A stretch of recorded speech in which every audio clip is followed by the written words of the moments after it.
अल्हम्दुलिल्लाह नहमदुहु व नस्तईनुहु व नस्तगफिरुहु व नु'मिनु बिही व नतवक्कलु अलैहि व नऊज़ु बिल्लाहि मिन शुरूरि अंफुसिना व मिन सय्यिआति अमालिना मन यहदिहिल्लाहु फला मुदिल्ल लहु व मन युद्लिलहु फला हादिय लहु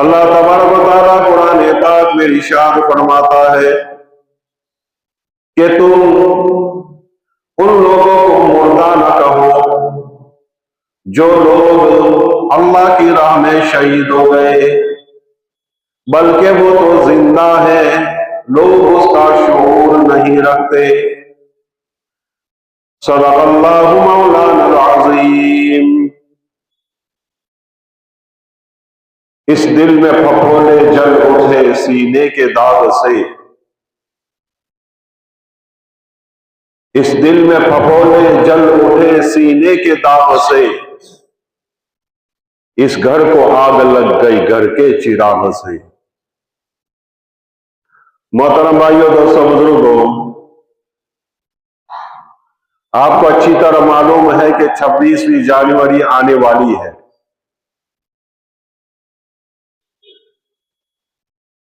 दरमियान में एक जुमा और आएगी।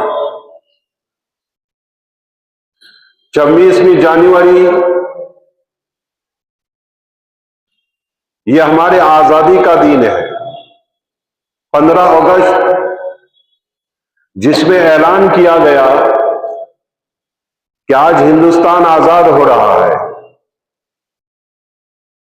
फिर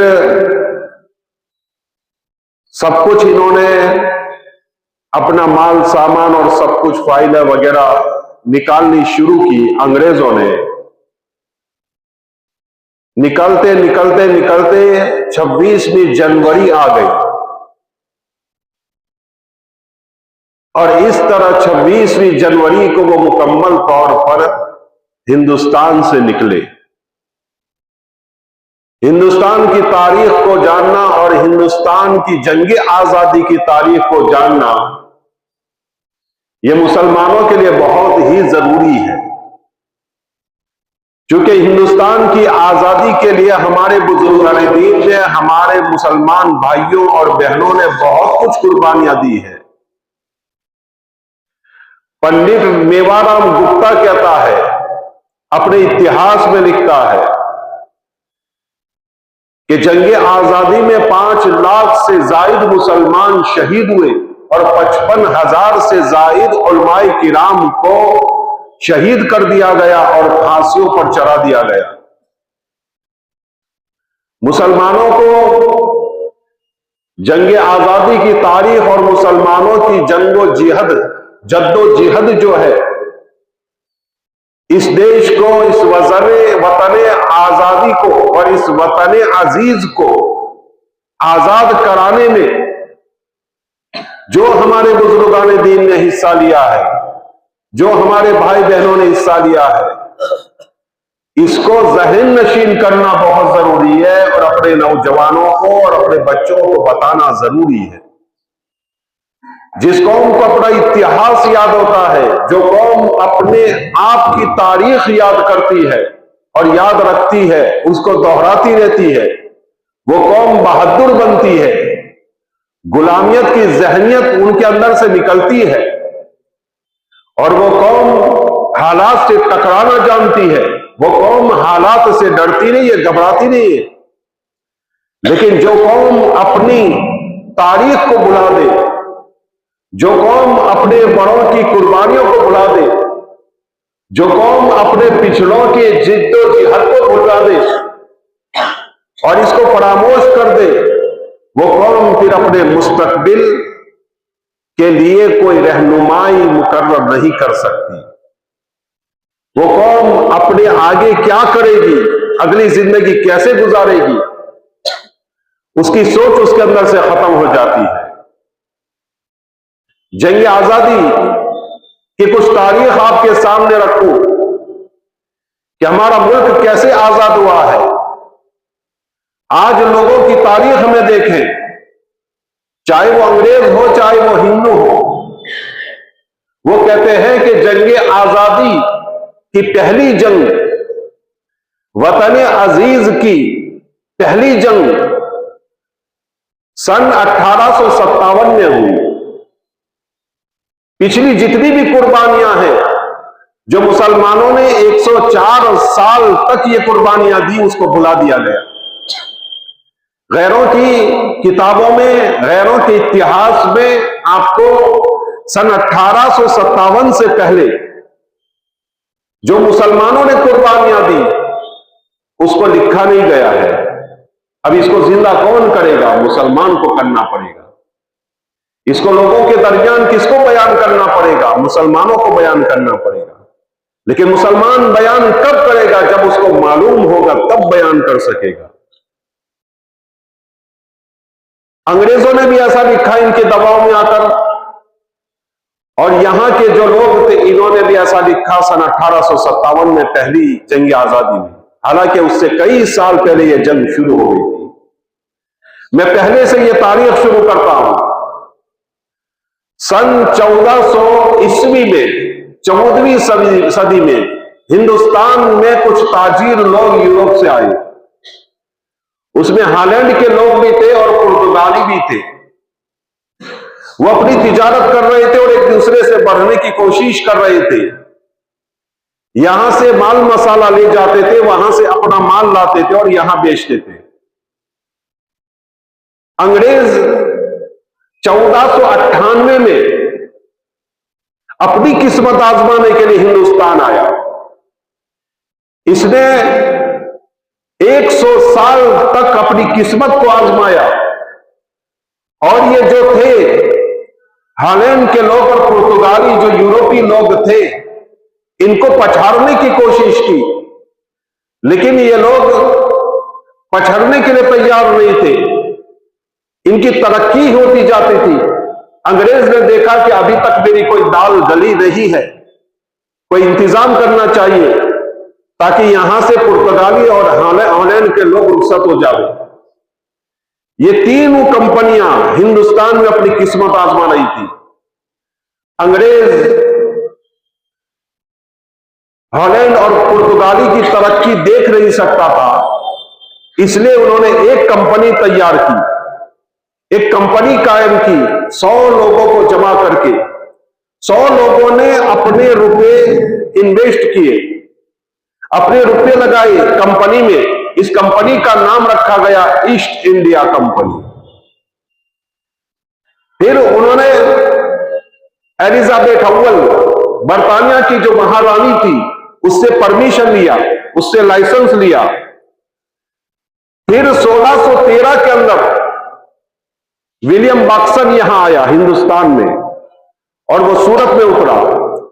तापी नदी से वो सूरत में आया और सूरत में बड़ी बड़ी कोठियां इसने बनाई। आज भी आप सूरत जाएं तो तापी के किनारे आप देखोगे बड़ी बड़ी कोठियां अंग्रेजों की आज भी मौजूद हैं। अलगर्ज इन्होंने अपनी कारोबारी जिद्दोजहद शुरू की, तिजारत शुरू की। इनकी तिजारत बढ़ती गई, यहां तक कि भरूच तक पहुंच गए लोग, क्योंकि नर्मदा की नदी से ये लोग कश्तियों से सवार होकर वो जहां किनारे वाले शहर होते थे वहां वो काम धंधा और तिजारत करते थे। अलगर्ज इसी दौरान जहांगीर की हुकूमत थी। जहांगीर को कोई बीमारी थी, वो दुरुस्त नहीं हो रही थी। इस मौके को गनीमत जाना अंग्रेजों ने, एक दवा लेकर गया सर थॉमसन। उसने कोई दवा पिलाई, उसको ठीक लगा, तो इसकी खुशी में इसने अंग्रेजों को बहुत कुछ मुराआत दी, बहुत कुछ व्यवस्थाएं दी। अब देखिए इनके पर जमते गए, सूरत से भरूच, भरूच से फिर आगरा भी पहुंचे, आगरा से फिर इन्होंने मरकज बनाया कलकत्ता को, बंगाल को अपना मरकज बनाया। इस तरह वो आगे बढ़ते गए, पुर्तगाली और हॉलैंड के लोग यहां से निकल गए कि अब हमारा यहां काम नहीं है, क्योंकि अंग्रेज बहुत मजबूत हो गए थे और अपने पर जमा दिए थे। अंग्रेज आहिस्ता आहिस्ता आगे बढ़ते रहे, आहिस्ता आहिस्ता आगे बढ़ते रहे, यहां तक कि बंगाल के कई गांवों को इन्होंने रुपयों से खरीद लिया और बंगाल के कई गांवों के ऊपर उनकी हुकूमत कायम हो गई। इस चीज को सबसे पहले जिसने महसूस किया वो मुजद्दिद अल-फसानी शेख अहमद सरहंदी रहमतुल्लाह अलैह थे। इन्होंने इस चीज को महसूस किया कि अंग्रेज हिंदुस्तान में आकर तिजारत के बहाने वो हिंदुस्तान पर कब्जा करना चाहता है, जिसकी वजह से इन्होंने लोगों को जमा किया और लोगों को कहा, आई लोगों, तुम ये ना समझो कि अंग्रेज यहां तिजारत के लिए आया है और तिजारत कर रहा है, ऐसी बात नहीं है। ये तिजारत के बहाने हमारे वतन अजीज पर कब्जा करना चाहते हैं। जितना जल्दी हो सके इनसे ताल्लुक खत्म करो और जितना जल्दी हो सके इन लोगों को यहां से भगाओ और इन लोगों को हिंदुस्तान से बाहर निकाल फेंको। लेकिन लोगों की समझ में यह बात नहीं आ रही थी। वो लोग कुछ मजबूत हो गए थे। बात बढ़ती गई, यहां तक कि इस कंपनी को कायम किए हुए 100 साल गुजर गए और इन्होंने कई शहर के शहर और कई गांव के गांव पर कब्जा कर लिया। इसके बाद इसका एहसास हुआ आलमगीर औरंगजेब रहमतुल्लाह अलैह को। औरंगजेब आलमगीर रहमतुल्लाह अलैह ने बिल्कुल ऑर्डर ही कर दिया कि इनको बाहर कर दिया जाए और हुकूमत के बादशाह ने, उस जमाने के बादशाह औरंगजेब आलमगीर ने हुकूमत के लोगों को ऑर्डर किया और अपने सिपाहियों को ऑर्डर किया कि सबको एक एक करके यहां से निकाल दो। अंग्रेज हमारी धरती पर चाहिए ही नहीं, अंग्रेज हमारी धरती पर होना ही नहीं चाहिए। लेकिन अंग्रेज की हमेशा आदत रही है मकरो फरेब, लालच देना, बहुत कुछ मुराहत वो लोग देते हैं, इनामात देते हैं।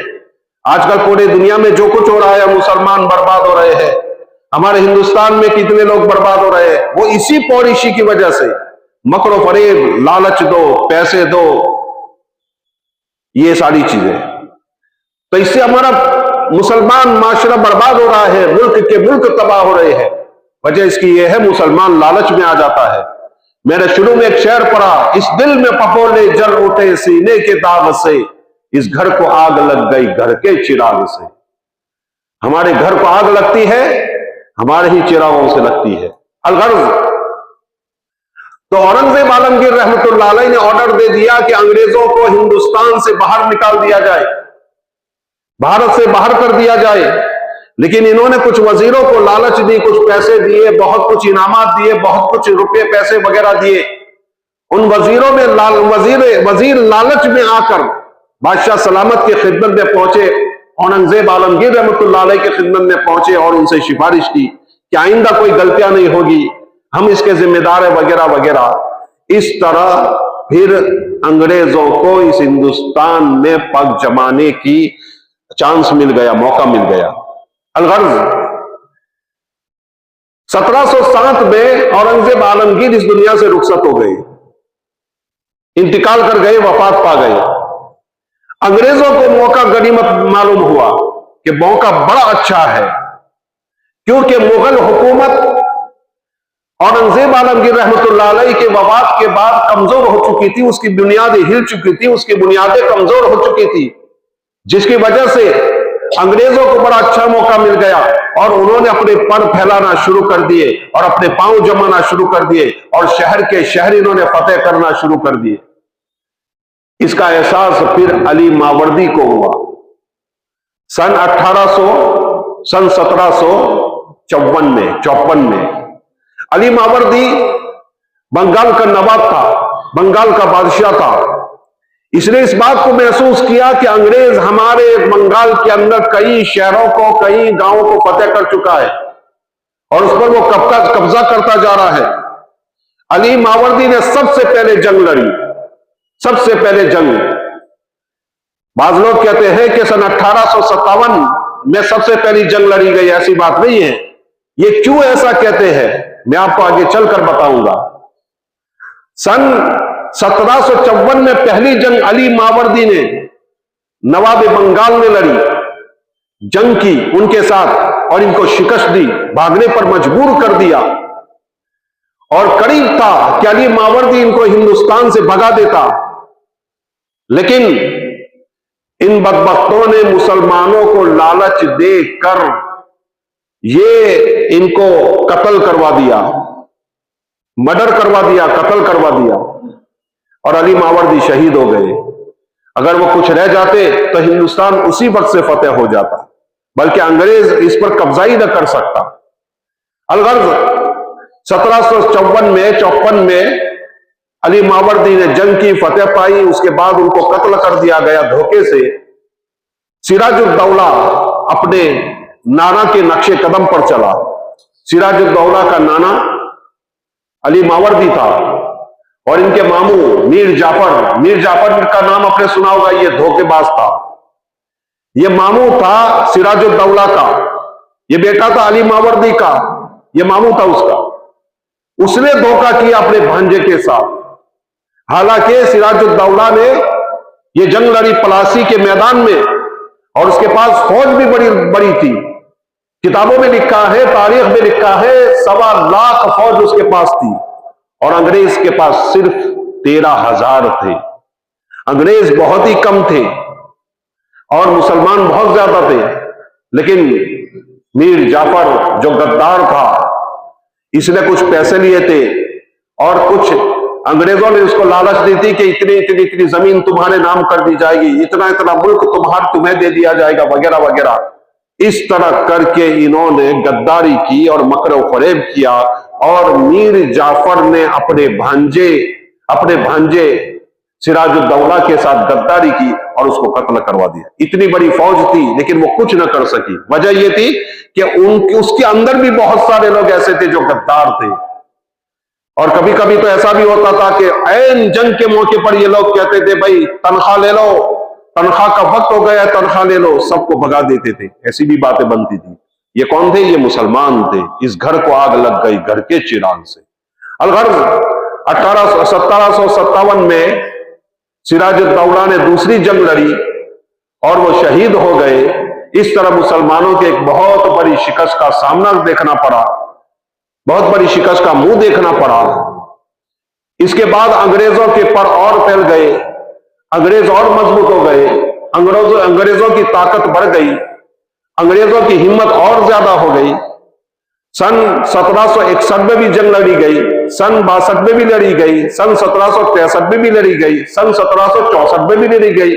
ये तमाम के तमाम मुसलमान थे, जंग लड़ने वाले तमाम के तमाम मुसलमान थे। इसमें कोई हिंदू नहीं था, इसमें कोई ईसाई नहीं था, कोई सिख नहीं था, कोई और कौम के लोग नहीं थे। सिर्फ मुसलमान लड़ रहे थे। और मुंगेर के इलाके में, बक्सर के इलाके में ये जंगें लड़ी गई। मुंगेर की लड़ाई और जंग तो आज भी मशहूर है। 1764 में जो लड़ी गई आज भी मशहूर है, जिसको कोई युद्ध कहते हैं, हिंदी में अकनानाथ को युद्ध कहते हैं, आज भी वो मशहूर है। अलगर मुसलमानों ने ये सारी की सारी जंगें लड़ी। वक्त बढ़ता गया, यहां तक कि अंग्रेज फैलते फैलते कलकत्ता से मेरठ से अंग्रेज दिल्ली तक आ गए। और इस दौरान उस जानिब जहां टीपू सुल्तान मैसूर में अपनी हुकूमत कर रहे थे, वहां भी महसूस किया गया कि अंग्रेज आगे बढ़ रहे हैं। तो 1765 में अली हैदर जो टीपू सुल्तान के वालिद मोहतरम थे, इन्होंने जंग लड़ी और इतनी खतरनाक जंग लड़ी और ऐसी शिकस्त दी। मोहतरम भाइयों, दोस्तों, बुजुर्गों, जंग आजादी के मुतालिक अर्ज किया जा रहा है। मैं अर्ज यूं कर रहा था कि अली हैदर ने 1765 में जंग लड़ी और इतनी खतरनाक जंग की अंग्रेजों के साथ कि बिल्कुल अंग्रेजों ने अपने बोरिया बिस्तरों को अपनी कश्तियों में लाद दिया कि अब हमारी यहां दाल गलने की नहीं, हिंदुस्तान को छोड़े बगैर यह हमें चारा ही नहीं है। अपने सारे के सारे सामान इन्होंने कश्तियों में डाल दिए और जाने वाले थे कि वही मकरो फरेब वाला दिमाग, वही प्लानिंग कि पैसों के जरिए खरीदो, लड़कियों के जरिए खरीदो और दूसरी लालच देकर खरीदो, प्रॉपर्टी की लालच दो, ये सारी लालचें देकर कुछ वजीरों को तैयार किया। इन्होंने अली हैदर से कहा, अली हैदर ने कहा ठीक है चलो रहो, लेकिन किसी किस्म की शरारत मत करना। लेकिन अंग्रेज कौम के अंदर शरारत भरी हुई है, आप जितना भी उसके ऊपर एहसान करो, कितनी भी आसानी करो, लेकिन वो बाद में चलकर इस एहसान का बदला बुराई से देते हैं। अलगर्ज आगे क्या हुआ, हैदर अली इंतकाल कर गए 1772 में।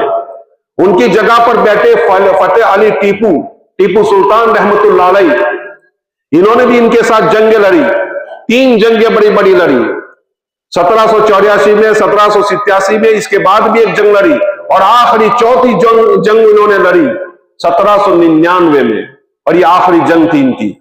इसमें भी ऐसा ही किया इन लोगों ने।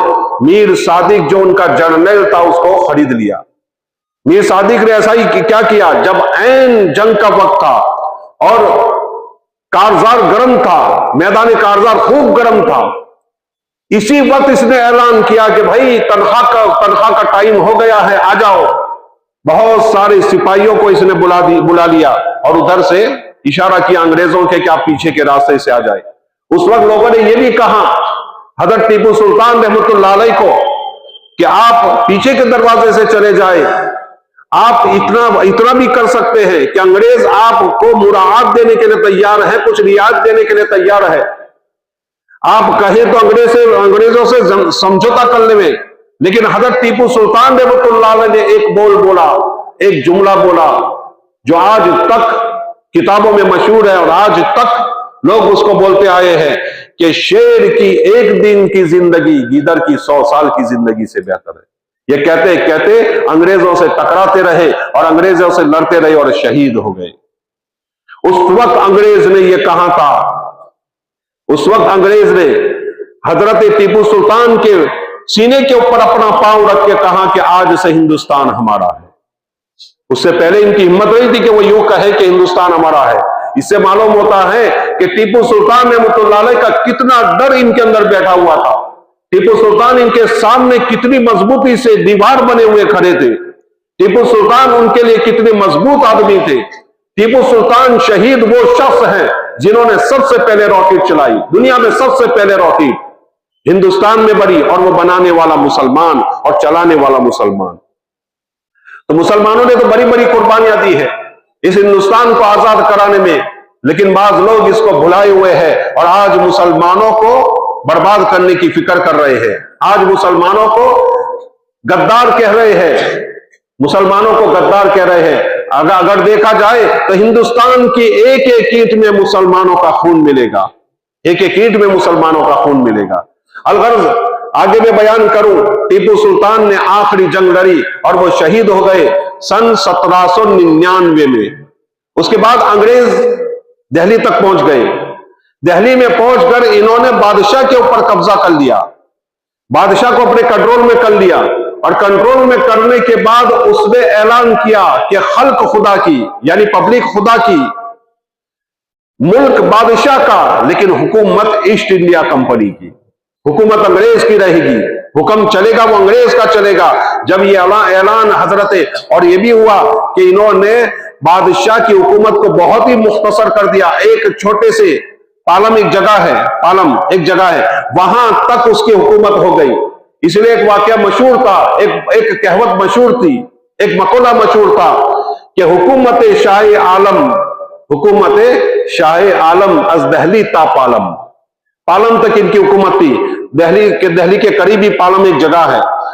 इसके बाद हजरत सारे लोग डरे हुए थे, सहमे हुए थे, कोई अपनी जबान खोलने के लिए तैयार नहीं था, कोई जंग करने के लिए तैयार नहीं था, कोई अंग्रेजों से टकराने के लिए तैयार नहीं था। सब डर रहे थे, कांप रहे थे। सबसे पहले जिस शख्सियत की आवाज उठी वो थे शाह अब्दुल अजीज मुहद्दिस दहलवी। अब्दुल अजीज मुहद्दिस दहलवी रहमतुल्लाह अलैह ने सबसे पहले ऐलान किया कि आई लोगों, ये मुल्क गुलाम हो चुका है, मुल्क पर अंग्रेजों की हुकूमत हो चुकी है और हमारे वतन अजीज पर अंग्रेजों का कब्जा हो चुका है और हम सबको चाहिए कि हम सब मिलकर अंग्रेजों से मुकाबला करें और हम सबको चाहिए कि अंग्रेजों से टकराए और अंग्रेजों से इस हमारी धरती से और हमारे वतन से बेदखल करें, इस धरती से हम इनको भगाने की कोशिश करें। सबसे पहले फतवा दिया। इस फतवे को देने के बाद हजरत वाला पर बड़ी बड़ी तकलीफें ढाई गई, बड़े बड़े जुल्म और सितम के पहाड़ तोड़े गए, हजरत की सारी प्रॉपर्टी कब्जे में कर ली गई, इनको जला वतन कर दिया गया, हजरत को जहर पिला दिया गया। इस जहर की वजह से उनके बदन के ऊपर सफेद धब्बे पड़ गए और इनकी बीनाई खत्म हो गई। इतनी खतरनाक इनको तकलीफें दी गई और मुसीबतों से दो चार होना पड़ा, लेकिन हजरत हिम्मत नहीं हारे। हजरत ने अपनी जद्दोजहद जारी रखी, हजरत ने अपना मुजाहिदा जारी रखा, हजरत लोगों को तैयार करते रहे और लोगों के अंदर जंग आजादी के लिए और वतन अजीज को आजाद कराने की मोहब्बत, आजाद कराने की जिद्दोजहद इनके अंदर भरते रहे और इनके अंदर हिम्मतें बढ़ते रहे। यहां तक कि इन्होंने दो बड़े शागिर्द को तैयार किया, सर सैयद अहमद शहीद और हजरत इस्माइल शहीद रहमतुल्लाह अलैह को, दो शागिर्दों को तैयार किया कि आपको ये जंग आजादी लड़नी है और सब लोगों को तैयार करना है। चुनांचे 1818 में इन लोगों को तैयार किया। इन्होंने गांव गांव, शहर शहर, गली गली इन्होंने गश्त किया, लोगों को तैयार किया। हिंदू लोगों को भी कहते थे, मुसलमानों को भी कहते थे कि अंग्रेज हमारे मुल्क पर काबिज हो चुके हैं, अंग्रेजों से जिहाद करना, अंग्रेजों से जंग आजादी लड़ना ये हमारे लिए जरूरी हो चुका है। चुनांचे बहुत सारे लोग जमा हो गए। अब आगे देखिए कि सन 1824 में हजरत शाह अब्दुल अजीज रहमतुल्लाह अलैह इस दुनिया से रुखसत हो गए, वफात पा गए, लेकिन दो बड़े जबरदस्त अपने शागिर्द छोड़ कर गए जिन्होंने बहुत बड़ा लश्कर तैयार किया। इन्होंने ये सोचा कि सरहद से हिंदुस्तान को आजाद कराने की फिक्र करनी चाहिए, सरहद से शुरू करना चाहिए और वहां से हिंदुस्तान को आजाद कराते कराते कराते फतेह करते करते करते फिर दिल्ली की तरफ आना चाहिए। चुनांचे सरहदी इलाकों में गए और एक बहुत बड़े बालाकोट वगैरह के बहुत बड़े जिले के ऊपर इनकी हुकूमत कायम हो गई और हिंदुस्तान में इस्लामी हुकूमत इन्होंने कायम की। हिंदुस्तान में सबसे पहले इस्लामी हुकूमत हजरत सर सैयद अहमद शहीद और हजरत इस्माइल शहीद रहमतुल्लाह अलैह ने कायम की। लेकिन सन 1831 में क्या हुआ? वही हुआ कि इस दिल में पपौले जल उठे सीने के दाग से, इस घर को आग लग गई घर के चिराग से। मुसलमान मिल गए, सिख मिल गए, अंग्रेजों के साथ कुछ रुपए लिए, कुछ रकम ली, कुछ इनामात लिए वगैरह वगैरह। हजरत सैयद अहमद शहीद रहमतुल्लाह अलैह बालाकोट की पहाड़ियों में तहज्जुद की नमाज पढ़ रहे थे। वो लोग इंतजार में थे कि सजदे में जाए तो इनको कत्ल कर दिया जाए, चुनांचे वो छुपे बैठे थे। हजरत सैयद अहमद शहीद रहमतुल्लाह अलैह सजदे में गए तो वो लोग एकदम से निकले, सिख वगैरह एकदम से निकले जिन्होंने हिंदुस्तान से गद्दारी की और हजरत सैयद अहमद शहीद रहमतुल्लाह अलैह को सजदे की हालत में इनका सर तन से जुदा कर दिया और सजदे की हालत में दुनिया से रुखसत हो गई। और मौलाना इस्माइल शहीद रहमतुल्लाह अलैह मैदान कारजान में जंग करते रहे यहां तक कि एक सिख उनके सामने आ गया। उस सिख ने अल्लाह के नबी सल्लल्लाहु अलैहि वसल्लम के मुताबिक कुछ गुस्ताखाना कलमे कहे तो हजरत ने कहा कि जब तक मैं तुझे कत्ल नहीं करूंगा तब तक मैं मरने वाला नहीं हूं, अल्लाह की कसम मैं तुझे कत्ल करूंगा। किसी ने पीछे से आकर इनका सर तन से जुदा कर दिया, सर नीचे गिर गया, तन खड़ा है और खड़े तन के साथ वो उनके पीछे गए, खड़े तन के साथ उनके पीछे गए, वो सिख के पीछे जिसने अल्लाह के नबी सल्लल्लाहु अलैहि वसल्लम को बुरा भला कहा था और गुस्ताखी की थी और इसी हालत में उसको कत्ल किया और उसी पर हजरत सैयद अहमद शहीद, हजरत सैयद इस्माइल शहीद रहमतुल्लाह अलैह उसी पर गिर गए और शहीद हो गए। ये वाकयात है। अभी वक्त हो गया है, इसलिए मैंने 2 जुमा का तय किया है कि जुमा को भी इंशाअल्लाह जंग आजादी की तारीख बयान करेंगे। जंग आजादी की तारीख हम लोगों को जानना बहुत जरूरी है और आज के जमाने में तो बहुत जरूरी है, क्योंकि मुसलमानों की तारीख को, मुसलमानों की हिस्ट्री को, मुसलमानों की जिद्दोजहद को, जंग आजादी में जो जो हिस्सा लिए है मुसलमानों ने, उसको भुलाने की कोशिश की जा रही है। भुलाने की तो बात बहुत दूर है, बल्कि उसको मिटाने की कोशिश की जा रही है। किताबों से मिटाया जा रहा है और स्कूलों के निसाबों से उसको निकाला जा रहा है, वगैरह वगैरह। बहुत कुछ आजकल तूफान बदतमीजी हो रही है। इसलिए आप हजरात से गुजारिश है कि आप भी इस तारीख को जानने की कोशिश करें, अपने बच्चों को भी इस तारीख को बताएं और अपने दोस्त अहबाब को भी इस तारीख को सुनाने की कोशिश करें। अगली तारीख जो जंग आजादी की इंशाअल्लाह आइंदा जुमा को मुस्तकिल तौर पर और मुफस्सल तौर पर